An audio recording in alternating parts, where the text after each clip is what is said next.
Thanksgiving Explained. Two leaders in the Mayflower voyage, Robert Cushman and John Carver, were sent to England to solicit a land patent. The charter was granted under one condition from the king, that the Leiden group's religion would not receive official recognition. The parties all agreed, and the separatists devised a plan to get them all to the New World. The original course of action was to have two ships and to depart from Southampton. However, the Speedwell had complications. It sprung a leak, and the travelers only made it as far as Plymouth in southwest England.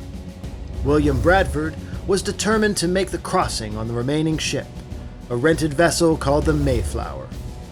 Of the 120 original passengers, 102 were chosen to make the journey on the single ship. The group set sail later in the year during September, a time when storms and uncertainty were awaiting the voyagers. The Pilgrims weren't the only travelers on board. About half were Puritans or explorers in search of adventure. Tolerance was critical, not only on board the tiny vessel, but also in order to successfully form a new colony once they arrived. The need to work together was tested early. The poor diet of over-salted foods, lack of vitamin C, and lack of activity or movement contribute both to fatigue and sickness. To make matters worse, during a storm, the main beam of the ship bowed and cracked, falling over and causing water to flood into the deck.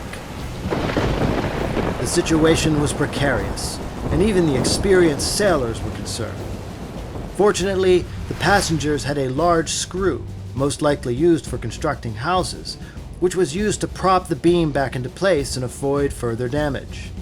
The conditions were so bad that the crew was forced to lower the sails and allow the currents of wind and water to take them where it may. There was talk of turning back, but the decision was made to continue, and so they sailed on towards the Hudson in northern Virginia, or what is now modern-day New York.